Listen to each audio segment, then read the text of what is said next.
নিকো পার্কে বন্ধুদের সঙ্গে ঘুরতে গিয়ে যুবকের মর্মান্তিক পরিণতি। ওয়াটার পার্কে স্নান করার সময় অসুস্থ হয়ে যায় যুবক। হাসপাতালে নিয়ে গেলে মৃত ঘোষণা করা হয় চিকিৎসকদের তরফে। কিভাবে যুবকের মৃত্যু হলো, ময়না তদন্তের রিপোর্টের অপেক্ষায় পুলিশ। আনন্দ উচ্ছ্বাস মুহূর্তে বদলে গেল বিষাদে। বন্ধুদের সঙ্গে নিকো পার্ক ঘুরতে এসে আর ঘরে ফেরা হলো না যুবকের। হই হুল্লোড়ের মাঝে আচমকাই নেমে এলো মৃত্যুর খাড়া। 7 জন বন্ধু বান্ধবী মিলে বুধবার নিকো পার্কে বেড়াতে এসেছিলেন। তাদের মধ্যে ছিলেন উল্টোডাঙ্গার মুরারি পুকুরের বছর 18 কলেজ ছাত্র রাহুল দাস। নিকো পার্কের ওয়াটার পার্কে স্নান করার সময় আচমকাই অসুস্থ হয়ে পড়েন রাহুল। তড়িঘড়ি হাসপাতালে নিয়ে যাওয়া হলেও শেষ রক্ষা হয়নি। নিকো পার্কের ওয়েট ওয়াইল্ড বা ওয়াটার পার্কে ঘুরতে এসে এই যে ঝর্ণা আমরা দেখতে পাচ্ছি তার তলায় স্নান করতে গিয়ে এক যুবক তিনি সংজ্ঞাহীন হয়ে পড়ে এবং তারপর যখন নিকো পার্ক কর্তৃপক্ষ তাকে হাসপাতালে নিয়ে যায় তখন তাকে চিকিৎসকরা মৃত বলে ঘোষণা করে। ইতিমধ্যে পুলিশের হাতে এসেছে নিকো পার্কের সিসিটিভি ফুটেজ। যুবক অসুস্থ হওয়ার পর কখন তাকে হাসপাতালে নিয়ে যাওয়া হয় তা জানার চেষ্টা করছে পুলিশ। যেটা আমরা দেখতে পাচ্ছি যে তখন ঘড়ির কাঁটায় একটা নয় এবং সেখানে দেখা যাচ্ছে যে মূলত যেই যুবক যিনি সংজ্ঞাহীন হয়ে পড়েন তাকে নিয়ে আসা হচ্ছে, তার বন্ধু বান্ধবরা যেরকম নিয়ে আসছেন তার সঙ্গে যারা নিকো পার্কের অথরিটির সিকিউরিটি গার্ড যারা রয়েছেন তারা নিয়ে আসছেন, সঙ্গে সঙ্গে হুইল চেয়ার চলে আসে এবং তার পরবর্তী ক্ষেত্রেই মাত্র কয়েক মিনিটের ব্যবধানে কিন্তু ওই যুবককে যিনি সংজ্ঞাহীন হয়ে গিয়েছিলেন তাকে পাঠানো হয় স্থানীয় একটি সল্টলেকের বেসরকারি হাসপাতালে। সেখানেই চিকিৎসকরা তাকে মৃত বলে ঘোষণা করে। নিকো পার্ক কর্তৃপক্ষের দাবি, অসুস্থ হওয়ার সঙ্গে সঙ্গেই যুবককে হাসপাতালে ভর্তি করা হয়। হাসপাতালে নিয়ে যাওয়ার সময় সংজ্ঞাহীন ছিলেন যুবক। আমাদের নিজস্ব অ্যাম্বুলেন্স আছে, অ্যাম্বুলেন্সে করে আমাদের 3 জন অফিসার ওদের সবাইকে নিয়ে পাশে ডাক্তার ক্লিনিকে নিয়ে যাওয়া হলো হসপিটালে। সেখানে আমরা শুনলাম ডাক্তার বলেছে ব্লাড দেয়। তার মধ্যে একজন আমাদের বললো যে কি হলো, হঠাৎ করে ব্ল্যাক আউট হয়ে গেছে, বসে পড়লো। 1:30টার সময় ওকে যখন নিয়ে এসেছিল তখন কিন্তু যেহেতু ইয়ং এরকম বাচ্চা ছেলে, ব্রড ডেথ ছিল, তা সত্ত্বেও আমাদের মেডিকেল টিম তখন তাকে নিয়ে যা যা আমরা পরীক্ষা করি সেগুলো করা হয়েছে, যেগুলো ইসিজি এগুলো দেখা হয়, তো কিন্তু আমাদের কিছু করার ছিল না তখন। বিধাননগর দক্ষিণ থানার পুলিশের তরফে অস্বাভাবিক মৃত্যুর মামলা রুজু করে তদন্ত শুরু হয়েছে। আগে থেকে যুবকের কোনো শারীরিক অসুস্থতা ছিল কিনা, বন্ধুরা মিলে কি খাবার খেয়েছিলেন তা জানার চেষ্টা করছেন তদন্তকারীরা। এর আগে 2012 সালে নিকো পার্কে একটি রাইড ভেঙে বেশ কয়েকজন আহত হয়েছিলেন। 1 যুগ পর ফের বিপত্তি। বিক্রম দাস ও নান্টু হাজরার রিপোর্ট, জি24 ঘন্টা।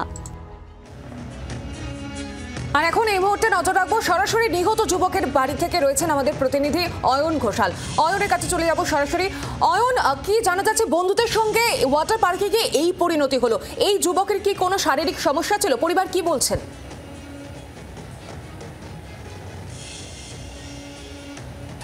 প্রথমে যেটা জানিয়ে রাখা দরকার সেটা হচ্ছে যে ওই কয়েক সেকেন্ডের মধ্যে ঠিক কী হয়েছিল ওই তরুণের শরীরে সেটা জানা যাবে আর কয়েক ঘন্টার মধ্যেই, কারণ ময়নাতদন্ত ইতিমধ্যে আরজিকর হাসপাতালে হচ্ছে।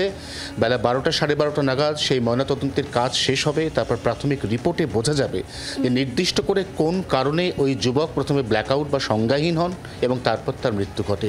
কিন্তু যেভাবে তার মৃত্যু ঘটেছে, যেভাবে প্রায় 15 থেকে 20 মিনিট সংজ্ঞাহীন অবস্থাতেই ওই যুবক পড়েছিলেন ওয়াটার পার্কের ঠিক পাশে, সেই সময় তার বন্ধুরা খুব সম্ভবত তাকে সিপিআর দিয়ে বাঁচানোর চেষ্টা করছিলেন। নিকো পার্ক কর্তৃপক্ষের তরফে সেই অর্থে কোনো ব্যবস্থা নেওয়া হয়নি বলে তার পরিবার, তার বাবা অভিযোগ করছেন। আপনার নির্দিষ্ট করে অভিযোগগুলো কি কি? প্রথম তো আপনি যেটা বলছেন যে ওদের যে অ্যাম্বুলেন্সটার মধ্যে কোনো অক্সিজেন সাপোর্ট ছিল না, আর কি কি অভিযোগ? আর ওখানে কোনো ডাক্তার নেই, ঠিক আছে, কোনো ডাক্তারের ব্যবস্থা নেই। যে নার্স ছিল একজন, সে কোনো রকমভাবে ছেড়ে দিয়েছে দায়সারাভাবে, ঠিক আছে। অক্সিজেন সাপোর্টটা দিলে তো হতো, অক্সিজেন যদি একটু দিতে। আর যখন দেখি ওরা দিয়েছে না আপনার ছেলের বন্ধুরা দিয়ে? না, ওরা দিয়েছে কি আমার ছেলের বন্ধুরা দিয়েছে, আমি তো দেখিনি। তা এবার বন্ধুরা বলছিল আমরা সিপিআর করতে চাইছিলাম কিন্তু ওরা আমাদের ছুটে দেয়নি, ঠিক আছে। ওরা ফেলে রেখেছে, অনেক সময় ফেলে রেখেছে। হ্যাঁ, যে মেয়েটা অনেক সময়টা কতটা সময় সে বলেনি। আপনার বন্ধুদের সাথে কথা বলে না, আমরা সেটা তখন জিজ্ঞাসা করার মতন পজিশন ছিল না। ওরা পুলিশকে বয়ানও দিয়েছে যে অনেকক্ষণ নাকি তারা ফেলে রেখেছিল। ওই মেয়েটা বলছিল, একটা ছেলে বলছিল, ঠিক আছে, অনেকক্ষণ অনেক হেল্প করছে। পার্ক কর্তৃপক্ষ ব্যস্ততার দোহাই দিচ্ছেন, হ্যাঁ, আপনি guest যেমনটা এসেছে। বলছেন। ওদের গেস্ট এসেছিল সকাল দিয়ে, ওরা গেস্ট নিয়ে ব্যস্ত ছিল, সাধারণ মানুষের প্রতি ওদের কোনো দায়িত্ব নেই। ঠিক আছে, সাধারণ মানুষের প্রতি ওদের কোনো দায়িত্ব নেই। ঠিক আছে, চান আপনি পূর্ণ তদন্ত চাই, যারা দোষী তাদের পুরো মানে শাস্তি হোক। পার্কের বিরুদ্ধে কোনো ব্যবস্থা চান? পার্কের বিরুদ্ধে ব্যবস্থা করতেই হবে, নাহলে সাধারণ পুরো বন্ধ করে দেওয়া উচিত। কেন? কারণ হচ্ছে এইভাবে 2012 সালে 3 জন, তারপরেও নাকি আমাদের ডাক্তারবাবু বলে একজন গেছে, এই একই রকমভাবে আরও একজন গেছে, ওখানকার ডাক্তার যে বললো, তারপরে আমার ছেলে গেলে, এরপরে আরও কারো ছেলে যাবে। শোকার্ত বাবা জি 24 ঘন্টাকে জানাচ্ছেন যে তারা প্রথমত এই ঘটনার পূর্ণাঙ্গ তদন্ত চান, তারা পার্কের বিরুদ্ধে দৃষ্টান্তমূলক শাস্তি চান, পার্ক বন্ধ করার পক্ষে। তার কারণ হচ্ছে এই এত বড় অ্যামিউজমেন্ট পার্ক, প্রচুর টাকার এখানে টিকিট, এবং যারা বিনোদন পার্কের সাথে সাথে এখানে ওয়াটার পার্কে ঢোকেন তাদের জন্য টিকিটে বাড়তি পয়সা দিতে হয়। এই অবস্থায় কেন একটা ন্যূনতম পরিকাঠামো, একটা প্রপার সিপিআর, একটা অক্সিজেন সাপোর্টযুক্ত অ্যাম্বুলেন্স এবং একজন অ্যাটেন্টিভ ডাক্তার এই পার্কে থাকে না, এই প্রশ্ন এই মুহূর্তে তুলছেন শোকার্ত বাবা। আর কয়েক ঘন্টার মধ্যেই ময়নাতদন্তের কাজ শেষ হবে, দেহ হাতে পাবে পরিবার। একদিকে মৃত্যুর প্রকৃত কারণ জানা যাবে, হয়তো তদন্ত এক সময় গিয়ে শেষ হবে, কিন্তু এই পরিবারের যে অপূরণীয় ক্ষতি হয়ে গেল, একটা অত্যন্ত মেধাবী ছাত্র, এই মুহূর্তে উল্টোডাঙ্গার যে ফ্ল্যাট বাড়ি, অভিজাত ঝাঁ চকচকে সাজানো গোছানো ফ্ল্যাট, পরিবারের একমাত্র সদস্য, পরিবারের একমাত্র সন্তান, 18 বছর মাত্র তার বয়স। এই 18 বছর বয়সেই যদি একজন বাবা মা তার সন্তানকে হারান, তাহলে তাদের উপর কি চূড়ান্ত মানসিক বিপর্যয় নেমে আসে, সেটা বোধহয় বলার বা বোঝানোর অপেক্ষা রাখে না।